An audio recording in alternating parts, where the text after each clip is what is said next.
This is E-Commerce FM, the e-commerce SEO podcast with Rob Carey and Matt Young.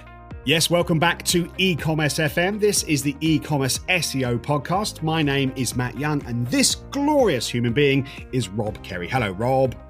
Hi, how's it going? Yeah. How's your week been?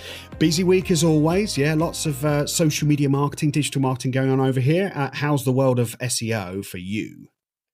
Yeah, I've actually been taking a bit of a break this week. So I've been doing some coding for a new app that I'm building at the moment. So yeah, it's been some fun. Been a good change to the usual sort of SEO consulting and e-commerce consulting. And just seeing how things go. So you taking a break from that and coding is downtime, is it?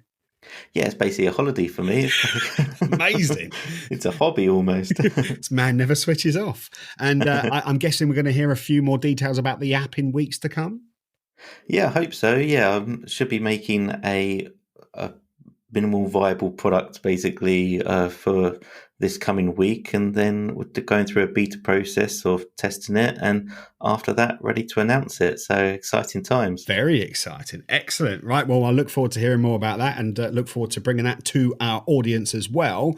Getting on to today's topic, we are talking about expired domains and drop catching. Now, I've got to be honest with you, I wasn't very knowledgeable about drop catching until you said this is what we're going to be talking about. So for anybody who doesn't know about this, what is drop catching, please, Rob? So let's say you own a domain name and you've decided you don't want it anymore. So your domain registrar will keep sending you emails reminding you that your domain is about to expire. And then eventually the day comes when it does expire, but even then you have the chance of renewing the domain name still. It's called a redemption period. And during this period, because it's almost a penalty for you not renewing it in time, you can renew the domain name for, let's say, $100 rather than the usual lower fee. And if you still decide that you do not want that domain name, it eventually becomes available on the open market. Now, drop catching is the process of acquiring that newly available domain name before anyone else does. So as soon as the domain name drops, you catch it before anyone else, and that is what drop catching is. Perfect explanation. So how does it actually work then, Rob? So there's two methods of drop catching. The first is where a drop catching service has an existing agreement with an ICANN registrar. Now, ICANN is the name of the organization in charge of all the domain names in the world, and members of the organization of ICANN have the ability to register domain names directly with the relevant .com registrar, the .net registrar, etc., rather than having to go through a third party such as GoDaddy. Some of these ICANN registrars agree to give the drop catching services the domain names before they actually go onto the open market. Now, the second method is called Whois polling. Now, Whois is the name of the system used to see if a domain name is registered and to see who is the registered owner of that domain name. So does ICANN support or endorse drop catching domains? Well, it's a bit of a grey area. I don't know a registrar that has been banned for doing it, but it does stretch the rules of what's allowed, really. It's quite hard to combat. Around 80% of all ICANN memberships are used for drop catching, and the drop catching service dropcatch.com owns over 1,200 ICANN memberships alone. So, they're paying ICANN over $5 million a year in fees. So it's kind of against ICANN's interest to combat this. So how do these drop catching services work then, buddy? So domain name providers such as GoDaddy, Namecheap or One-on-One sell the rights to their customers' expiring domains to these drop catching services. The registrar provides a list of customer domains that are about to be deleted, so after the expiry period and the redemption period, and the drop catching service will attempt to sell those domains at an auction. If anybody bids on that domain name at the auction, the domain name gets acquired by that drop catching service as soon as it expires. It doesn't really become available on the open market. And the domain registrar that the domain was originally registered through gets a cut of those profits from the auction as well. So nobody else really gets a chance to get that domain before that drop catching service, which has this exclusive rights. What about Whois polling? How's that different? So, who is polling is when a company checks to see if a domain name has become available every minute or every second of the day that they think it's about to be deleted. So they keep on asking the whois system, is the domain available? Is the domain available? Until it eventually answers yes. They then try to register that domain name as soon as it becomes available. Now, this works better on some domains than others. So if you're trying to get a .com domain, for example, it only really works if nobody else in the world is really interested in that domain name and the domain registrar doesn't have an existing agreement with a drop catching service. But for other domains, such as .uk domains, whois polling is the only option available. There aren't these existing agreements with drop catching services. So every .uk registrar has the equal chance of getting the domain name and has the same quota of whois lookups. So everyone's on the same balance. Some UK registrars guess which domains people will value and attempt to acquire them as well, and then resell them at auction. So it's a slightly different process.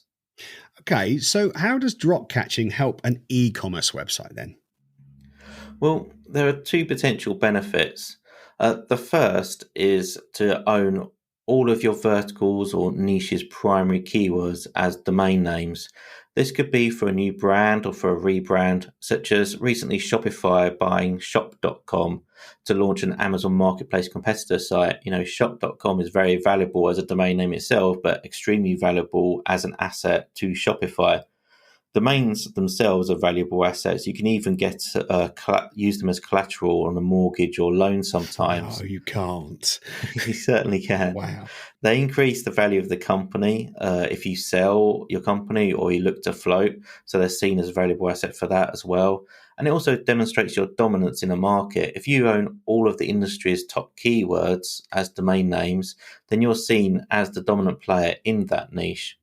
It also stops your competitors from being able to launch rival brands on those valuable domains.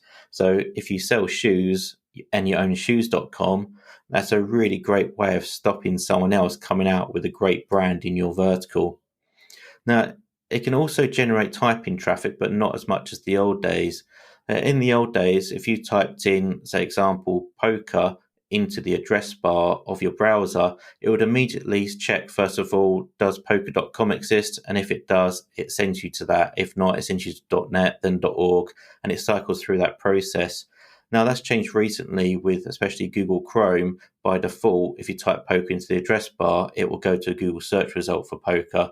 But some browsers still go through that old process of if you type a keyword rather than domain into the address bar, it will first of all check to see if the .com is a website, and if so, it visits that website.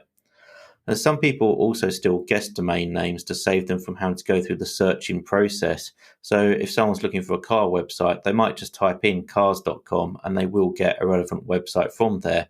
So you can get typing traffic that way as well. I think you mentioned another benefit as well, didn't you, Rob? Yeah, so as you'd expect from this podcast, there is a SEO benefit as well. Companies go out of business every day, and because of that, their domain names eventually expire. But those domains would have loads of really valuable links pointing at them from past PR campaigns and blog posts and mentions and local directories. So if you acquired that domain, you'd get all of that link value with it. So what would you do with an expired domain name, Rob? Well, there are two options. One is fast and the other one takes a bit more effort. The fast option is to simply 301 redirect the domain name that you've acquired and all of its old URLs into your own website. But this can look a bit spammy if it's overdone, especially if you do it multiple times. And you do eventually get the most of the link value from that old domain flowing into your site, but try not to overuse this technique. The better option is to create a new website on the expired domain, providing similar valuable information as what was on there before. So if it was an information website, get a copywriter to upload content to the site on the same subject matter. And if it was an e-commerce site, publish an article maybe on the history of that e-commerce site and where the future is for that industry. From here, you can then link back to your own e-commerce site in a very natural way. Don't use any keyword stuffing, just use brand mentions. Now, with both options, you're gaining valuable links at a fraction of the price of a traditional PR campaign or even an SEO outreach campaign. It's really good value for money. Is Google okay with you doing this with expired domains then? Google doesn't really recommend doing this, but they don't really recommend doing anything which influences their rankings. So simply doing SEO can basically be against Google's guidelines. Expired domains do still count, though. Their links count towards the value of your domain, your website, or they count as a separate website, and the link from that website into yours, it still holds value.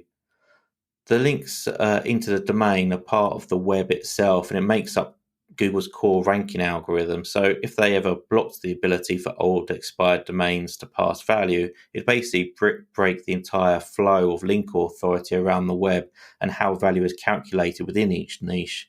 So there are, of course, limits to this, though. So what are those limits then, Rob?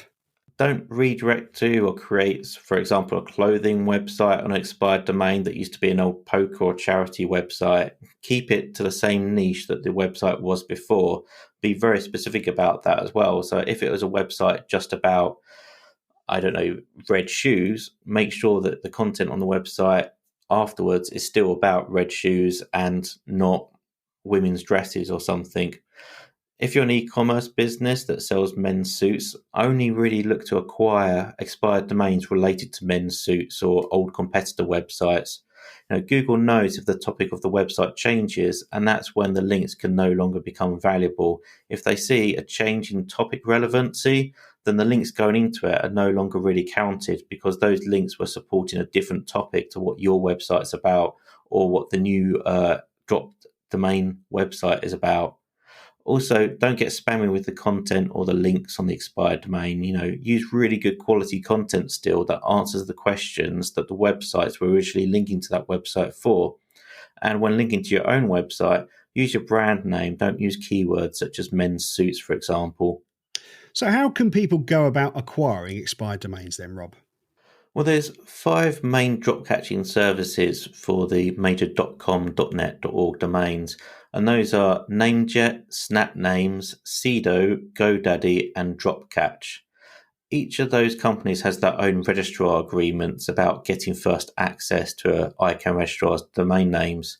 Namejet and Snapnames are basically the same company now, though. So if you're looking to acquire a domain, you don't really need to register your interest on both Namejet and Snapnames. Just choose which one you prefer. I mostly use Snapnames myself. On their website, you can search for a keyword. If you're selling red shoes, then you can type in the keyword red shoes, and it shows you all the expiring domains that are coming up related to that keyword. You usually pay about $79 for each domain that you're interested in. You ask them to catch. Some of the providers will refund you if they don't catch that domain name. Others will just roll it over, so next year they'll try and catch the exact same domain name again for you. If the drop catching service gets the domain, but other people also wanted that domain, you'll end up going into an auction and you'll have to bid for it. How much you pay for that is up to you. You just need to think about how valuable the links are or the keyword in the domain name is to you. Everyone puts a different value on these domains. Excellent. So have you got any final tip for us, please, Rob? Well, if you're planning to buy an expired domain purely for link value, make sure that you examine those links closely in either Ahrefs or Moz to make sure that you know what those links are. A domain name might have millions of links going into it, but how many of those are actually from important websites? You can think about, has it been penalized by Google in the past? Because other people might have drop caught the domain when it was actually a nice domain and then spammed it to hell. And then as a result of that, made it completely worthless and it expires again. You don't want to be the one that then picks up that completely useless domain. So look for obvious signals. And 2 of those would be where most of the links should be using the domain's brand name, but instead they're using SEO keywords such as Nike Air Max sneakers, these kind of keywords which wouldn't naturally link into a domain. So you want to make sure that they're mostly brand terms going into that domain name. And the second thing to look for is to make sure that if the website was targeting the US originally, most of the links going into that website are from the US. If it's got lots of links from Russian or Chinese or Japanese sites and it wasn't targeting those countries, that's a big red flag. That's basically going to be spam links going into that site and making it completely useless. So those are two core things to look for if you're looking to acquire a domain purely for the SEO value.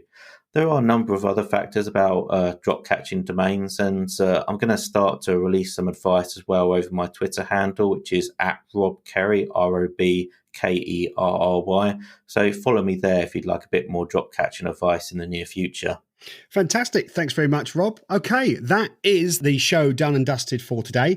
As always, don't forget, we have our website, ecommerce.fm. You'll get a full transcript of today's show on there, and we would very much appreciate it if you could give us a review. Whichever service you're listening to this podcast on, please go over there, pop us a 5-star review. Obviously, we'd like 5 stars, but give us some feedback. Let us know what stuff you'd like us to talk about, and share the podcast as well. Share it with your colleagues, people in the industry, because we want to try and get this out there as much as we possibly can. And whilst you're on the website, of course, all of our social media links are there as well. Rob's just said about his one, @RobKerry. Of course, you can find our e-commerce FM ones on our website. But that's it for this week. Have a brilliant week. And Rob, we will catch up with you again in a week's time. Looking forward to it. This is E-commerce FM, the e-commerce SEO podcast with Rob Carey and Matt Young.